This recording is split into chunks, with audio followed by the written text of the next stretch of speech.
malam Rabu ini kita bisa menghadiri kajian tauhid dan fikih di abad ke-8 dalam keadaan sehat walafiat. Ini semua adalah mutlak karunia dan anugerah dari Allah Subhanahu wa Ta'ala sebagai salah satu tanda bahwa Allah akan memberikan kepada kita semua sebagaimana sabda Nabi Sallallahu Alaihi Wasallam, barang siapa yang dikehendaki oleh Allah suatu kebaikan baginya, maka Allah akan memberikan paham agama baginya.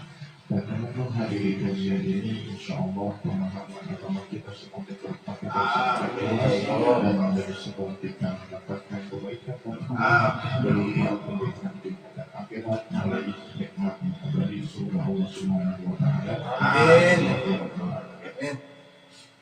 Hadirin dan hadirat muslimin muslimat, Assalamualaikum. Kita lanjut masih membahas bait yang ke-83. Sebagaimana saya sampaikan bahwa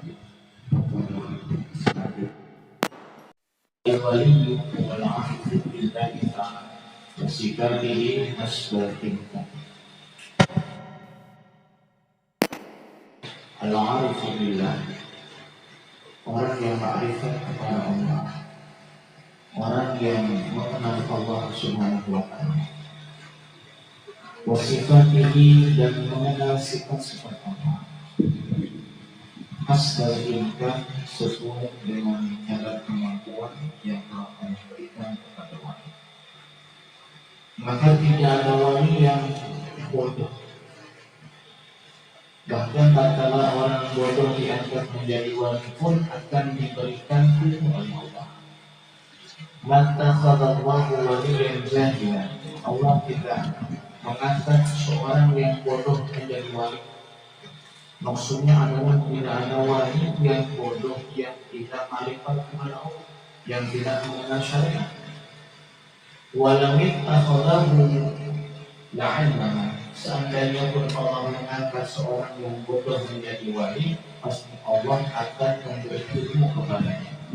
Ilmu yang diraih, diperoleh atau melalui proses belajar disebut dengan ilmu belajar, ilham dari Allah Subhanahu wa Ta'ala, seperti yang telah kita ceritakan beberapa pengajian yang telah lalu, bahwa ada seorang pencuri masuk ke rumah Habib Abu Bakar Al-Admi. Kebetulan pada malam itu ada seorang wali abdal yang meninggal dunia. Si pencuri ini sembunyi di belakang ranjang, di belakang kasur, di bawah tempat tidur Habib Abu Bakar Al-Admi. Berkumpulan para wali di rumah Habib Abu Bakar Al-Admi untuk membahas siapa yang menggantikan wali abdal yang meninggal pada malam itu. Spontan Habib Abu Bakar Al-Admi menunjuk seorang laki-laki yang bersembunyi di bawah tempat tidur. Gak usah jauh-jauh dia cari pengganti wali abdal yang meninggal, yang di bawah tempat tidur saja kita jadikan wali. Kita ajukan kepada Allah biar dia menggantikan wali abdal yang meninggal pada malam itu. Pencuri bodoh masuk ke rumah wali, keluar jadi wali. Ini hanya sebuah kisah, tidak usah dikirim ya. Karena itu bukan sebuah bukan peranan, tapi sebuah bukti ataupun kejadian yang menegaskan bahwa seandainya pun Allah mengangkat wali dari orang yang bodoh, maka misalnya orang itu akan diberikan ilmu oleh Allah Subhanahu wa Ta'ala, sehingga sesuai dengan definisi wali itu sendiri adalah al-'arifu billahi wa sifatihi hasbatinka. Jadi wali itu adalah orang yang ma'rifat, yang mengenal Allah dengan seyakin-yakinnya dan mengenal sifat-sifat Allah Subhanahu wa Ta'ala. Al-muwadhi'u 'ala ta'ati, yang senantiasa istiqamah di atas ketaatan. Al-mujtanibu lil ma'asi, yang selalu menjauh dari kemaksiatan. Dengan 3 kriteria ma'rifat terhadap Allah, sifat-sifat Allah, asma Allah, af'al Allah, kemudian istiqamah di atas ketaatan dan menjauhi berbagai macam maksiat. al-mu'ridu 'anil inhimaki fil ladzati wasyahawati al-mubahati, yang berpaling dari berlebihan di dalam kelezatan dan syahwat yang mubah, di dalam makan, minum, tidur, sekedar untuk menunaikan hak tubuh saja. Karena hak tubuh kita ini memiliki beberapa hak yang harus kita tunaikan, seperti kemudian butuh makan, kemudian mata butuh istirahat, kemudian tenggorokan kita butuh air. Sebatas itu saja, supaya dia ketika melaksanakan ibadah dengan tenaga yang cukup untuk dia gunakan mendekatkan diri kepada Allah Subhanahu wa Ta'ala. Bukan berarti wali itu yang sama sekali tidak makan, bukan berarti wali itu sama sekali tidak minum. Jangankan setelah wali, setelah nabi saja apa? Makan dan minum, setelah nabi tidur, ya, sifat-sifat tabiat dan watak manusiawi yang tidak merusak derajat kenabian itu boleh terjadi pada diri seorang nabi, apalagi pada diri seorang wali. Jadi jangan sampai ada istilah, oh katanya wali tapi kok makan, oh katanya wali tapi kok tidur. Emang wali malaikat? Kalau malaikat iya, tidak makan, tidak minum, tidak tidur, tidak menikah. Kalau wali sifat-sifat manusiawi mereka miliki, mereka menikah, mereka punya anak, kadang-kadang istrinya lebih dari satu malah, ya. Mereka makan, mereka tidur, mereka istirahat, mereka minum, sama seperti manusiawi. Orang-orang yang secara umum akan, tetapi yang membedakan antara orang awam biasa dengan wali adalah wali itu tidak berlebihan di dalam hal yang mubah. Makan sekedarnya saja, minum sekedarnya saja, tidur pun ala kadarnya saja. Nah, wa amma aslu tanawuli falamani Allah, ya, sekedar mengkonsumsi yang mubah itu tidak terlarang, ya, tidak merusak derajat kewalian. Apalagi kalau memang mengkonsumsi, melakukan yang mubah itu sekedar taqawi ala ibadah, sekedar supaya mampu di dalam melaksanakan ketaatan dan ibadah kepada Allah Subhanahu wa Ta'ala. Wa huwa la yartaqibu ma'siyatan biduni taubatin, dan wali itu tidak pernah melakukan maksiat yang tidak disertai dengan taubat. Sampai di sini paham? Berarti wali itu mungkin maksiat atau tidak? Mungkin, tapi maksiat yang dilakukan pasti disertai dengan taubat. Buru-buru taubat ditegur oleh Allah Subhanahu wa Ta'ala. Jadi jangan dikira wali itu kayak nabi, sama sekali terhindar, terjaga, terpelihara dari maksiat besar ataupun kecil. Tidak. Wali kadang melakukan kesalahan, bahkan kadang melakukan dosa. Tapi dosanya wali ya tidak seperti dosanya kita. Kadang-kadang hal yang dianggap tidak dosa pada diri orang awam, jika dilakukan oleh seorang wali itu dianggap dosa. Pernah terjadi kepada Syekh Abdul Qasim bin Naidil Baghdadi, ketika beliau melihat seorang pengemis, di dalam hatinya tersirat sebuah ungkapan, seandainya pengemis ini bekerja maka lebih baik baginya ketimbang kita. Hanya di dalam hati.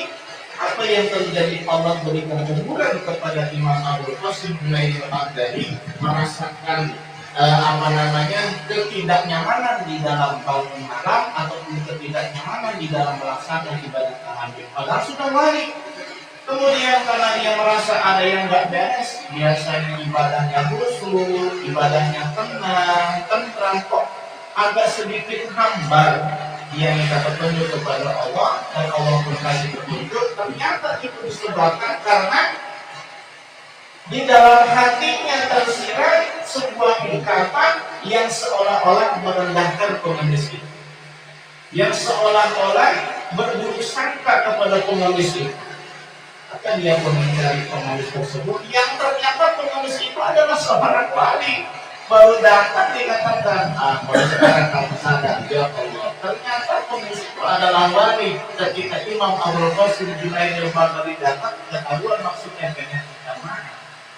Nah, kalau sekelas kita, sekedar hal yang semacam itu tidak dikatakan dosa. Kita ketemu pengemis dalam hati kita, di pengemis masih muda, seandainya bekerja lebih baik daripada kita ini kan bukan suatu kesalahan bagi diri kita. Tapi kalau kelasnya wali, ini kesalahan. Ya, jadi kadang-kadang dosanya wali itu ya kalau dilakukan oleh orang biasa, ya hal yang umum. Tapi karena dilakukan oleh seorang yang dekat dengan Allah, maka itu dianggap dosa sehingga ditegur oleh Allah dan dikatakan wali tidak pernah melakukan maksiat melainkan disertai dengan taubat penyesalan kepada Allah Subhanahu wa taala. Wali in anahu laisa ma'suman. Kenapa wali mungkin melakukan kemaksiatan? Mungkin sebab wali itu tidak maksum. Ya, yang maksum itu adalah Nabi dan Rasul. Jadi wali itu saya ulangi adalah seorang yang ma'rifat kepada Allah dari sifat-sifat Allah, yang istiqomah di atas ketaatan, yang menjauh dari segala kemaksiatan, yang berpaling dari berlebihan di dalam kelezatan dan syahwat yang mubah. Itu 4 kriteria wali. Cuma kadang-kadang ada wali yang mengelabui mata kita. Kelihatannya kayak gak pernah ibadah, kelihatannya kayak gak punya ilmu, kelihatannya kayak hina, ternyata mengalami mata wajah kita. Sehingga mereka tidak dimuliakan, sehingga mereka tidak diagung-agungkan, yang khawatir dengan kalau kita mengagungkan mereka, merusak kondisi hati mereka dengan Allah Subhanahu wa taala, karena nanti itu ada kesombongan, ada perasaan lebih mulia daripada orang lain. Maka kita harus berhati-hati kalau bertemu dengan siapa, termasuk istri kita. Bisa-bisa ada wali di rumah kita. Siapa? Istri kita. Bisa-bisa ada wali di rumah kita. Siapa? Suami kita. Siapa yang tahu ya bahwa dia adalah wali? Siapa yang tahu? Ya waliullah. Kan siapa yang tahu? Kan nggak tahu kan?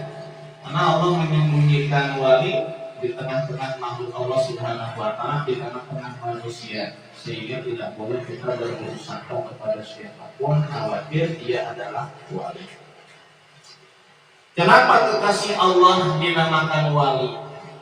Wa inna summiya waliyan li'anna Allah ta'ala tawalla amrahu fala yakilhu ila nafsihi wala ila ghairihi rahmatan. Dinamakan wali karena Allah yang tawalla Allah, yang memelihara, yang menjaga, yang mengatur, yang bertanggung jawab atas segala urusan kekasihnya. Allah tidak menyerahkan segala macam urusan yang dihadapi oleh kekasihnya kepada dirinya, kepada wali itu atau kepada orang lain, akan tetapi Allah yang mengatur dan bertanggung jawab atas segala itu. Maka dikatakan wali, orang yang segala urusannya ditanggung jawab oleh Allah Subhanahu wa taala. Makannya, minumnya, tidurnya. Maka kadang-kadang ada wali yang sampai nggak makan seminggu 2 minggu. Kenapa? Makannya sudah ditanggung oleh Allah Subhanahu wa taala.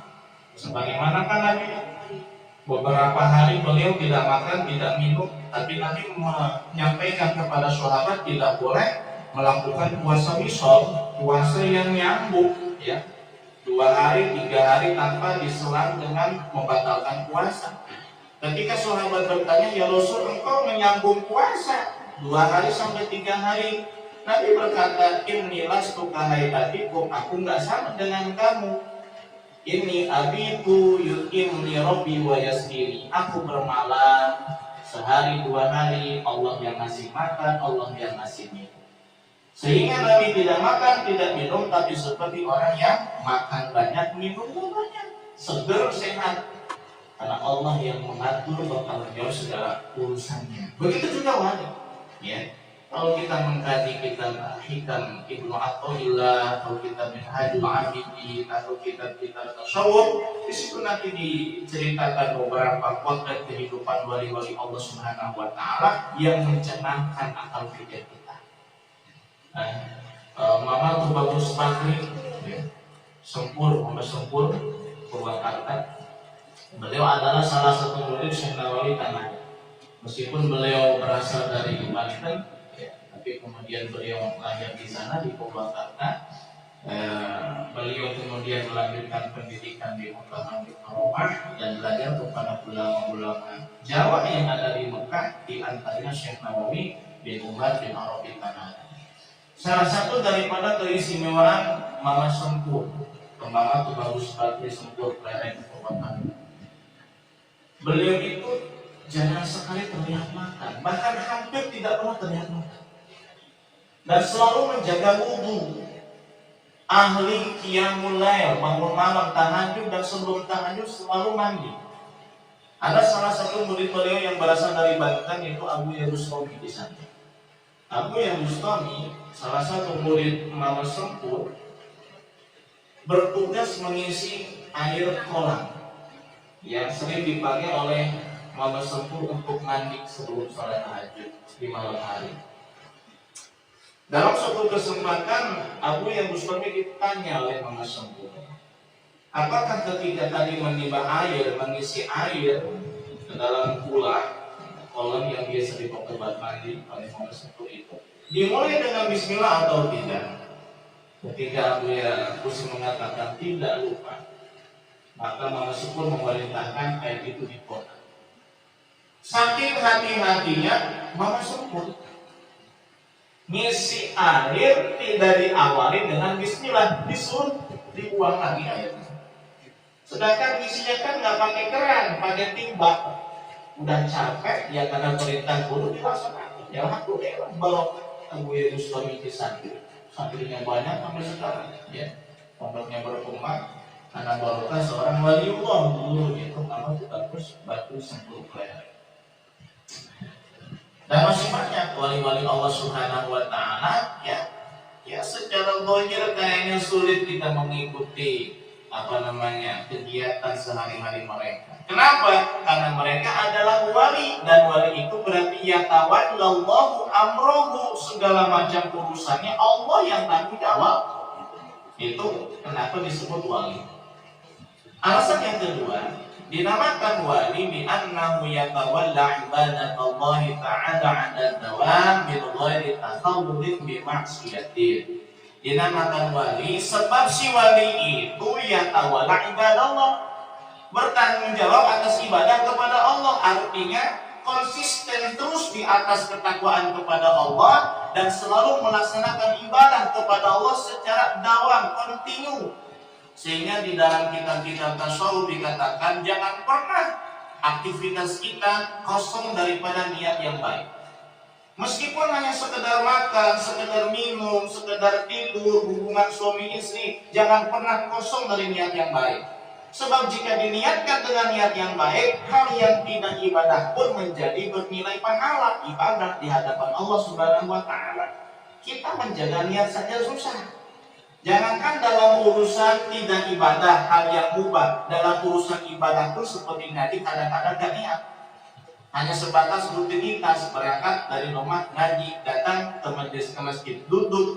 Gak ada tuh niat dalam hati, ingin silaturahim, niat ingin bersalaman dengan sesama muslim, ingin niat sholatoh, niat berkumpul dalam berzikir dan mengaji, niat menghidupkan syariat Allah, niat menghidupkan sunnah Nabi. Gak ada tuh kan?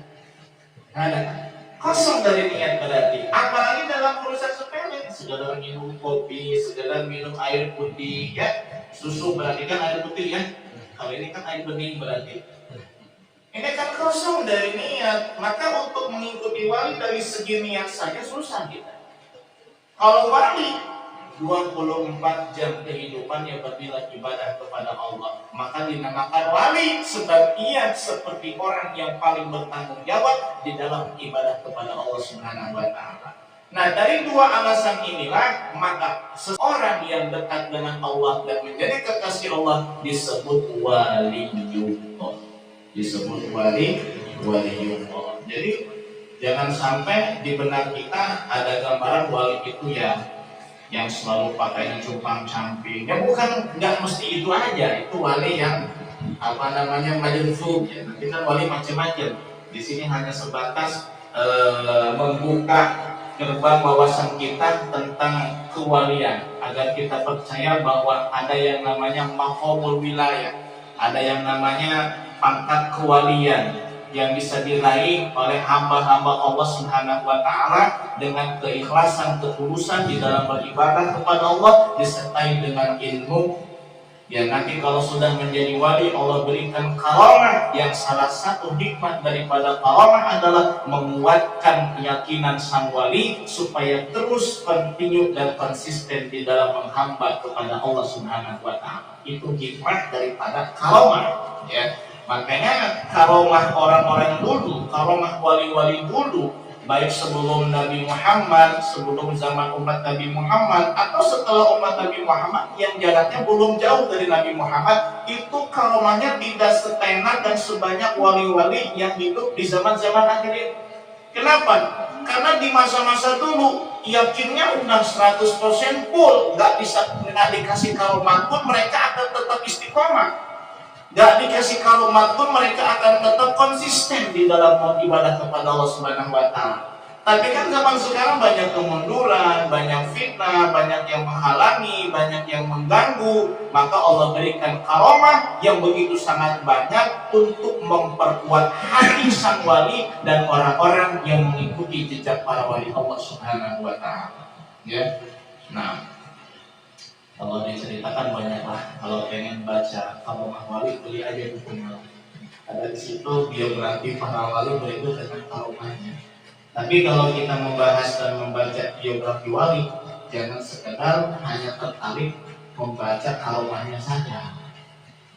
Lihat sepak terjangnya, bagaimana mereka menjadi wali Allah Subhanahu wa taala. Syekh Abdul Qadir Jilani, bagaimana 1 tahun beliau tidak makan, tidak minum. 1 tahun beliau tidak makan, 1 tahun beliau tidak minum, selama 40 tahun sholat isya menggunakan sholat subuh dengan wudu isya. Oh, itu lihat, jangan lihat sudah jadi walinya, ya. Nanti akan menjadi motivasi pengen jadi wali hanya sekedar pengen punya karamah. Salah. Karamah itu bukan tujuan. Tujuan kita adalah ilahi anta maksudi waridhaka maktubi. Tujuan kita adalah Allah dan keridhaan Allah Subhanahu wa taala. Lalu ada segelintir orang yang mengingkari karamah.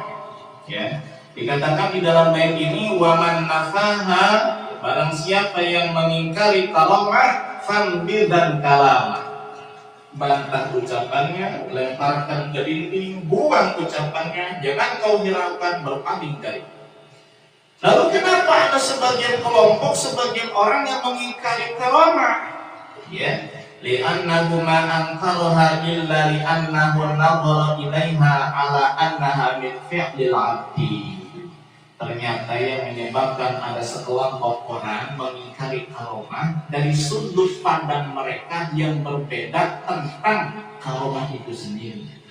Nah, kita meyakini karamah itu ada dan termasuk hal yang mungkin terjadi sebab kita memandang karamah itu adalah anugerah Allah. Karamah itu adalah ciptaan Allah, adalah af'al Allah, perbuatan Allah Subhanahu wa taala. Maka kita anggap itu hal yang mungkin terjadi karena Allah itu innallaha ala kulli syai'in. Nah, orang yang menganggap karamah itu tidak ada sebab mereka anggap karamah itu adalah hasil rekayasa wali, hasil perbuatan wali, diciptakan oleh wali. Maka mereka katakan tidak ada yang namanya karamah. Berarti karena sudut pandang yang berbeda menciptakan sebuah keputusan yang tidak sama.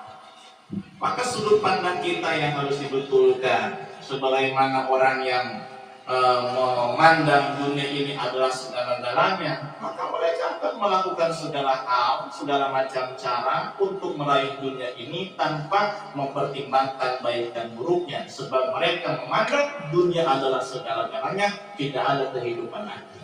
Sedangkan ketika kita memandang dunia hanyalah sementara, hanya sebuah jembatan menuju kehidupan yang abadi, maka kita tidak akan semaunya di dalam melakukan aktivitas di dunia ini. Harus dipertimbangkan baik dan buruknya, apakah akan menjadi bumerang untuk kita di kehidupan yang akan datang.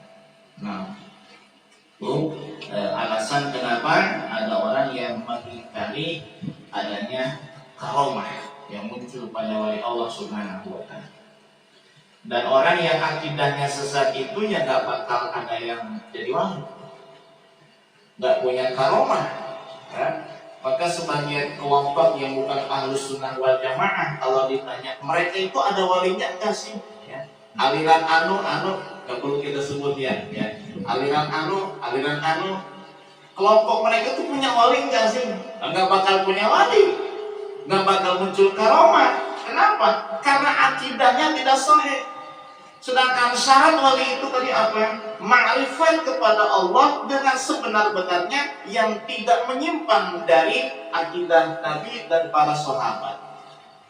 Gak mungkin orang yang meyakini Allah itu duduk di arsy ada yang jadi wali, punya karomah, gak mungkin. Makanya wajar mereka mengingkari wali, sebab gak ada yang jadi wali untuk mereka.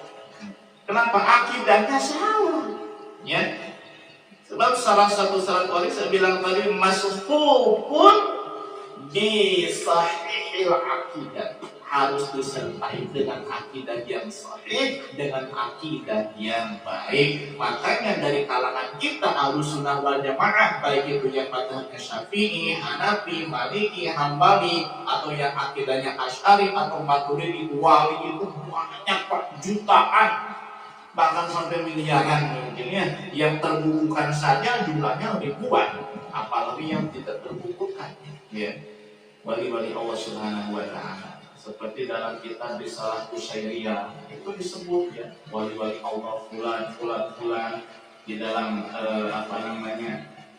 kitab Al-Ma'rifat kalau tidak salah disebut juga jenis-jenis wali. Ada wali atfal, ada wali abdal, ada wali awtan, ada wali akhtom, ada wali qutbul ghaus ya. Macam-macam wali Allah Subhanahu wa Ta'ala, ada nuqaba, ada nujaba ya. Cuman pimpinan para wali disebut dengan wali qutbul auliya, dan setiap zaman ada. Ketika wafat nanti ada gantinya. Dan itu cuma satu ya, seperti pusat perputaran sebuah lingkaran. Wali seantero alam dunia dari berbagai macam jenis dan kategorinya berputar mengelilingi seorang wali kutub Allah Subhanahu wa Ta'ala. Allah diibaratkan sebuah roda ya. Itu kan ada perasaan yang asnya itu yang wali kutub, yang lainnya jari-jari. Jadi pergi kemanapun tidak akan luput daripada sang wali kutub. Wali kutub inilah pewaris Nabi yang hakiki, yang sejati, yang setiap zaman cuma ada satu. Kalau wali abdal nanti banyak, ada yang bilang 40, ada yang bilang lebih. Wali abdal bersama, dan cukup kita pahami dan yakini bahwa ada wali-wali Allah Subhanahu wa Ta'ala, dan Allah berikan mereka karomah untuk lebih memperkuat keyakinan mereka kepada Allah dan keyakinan murid-muridnya kepada Allah Subhanahu wa Ta'ala.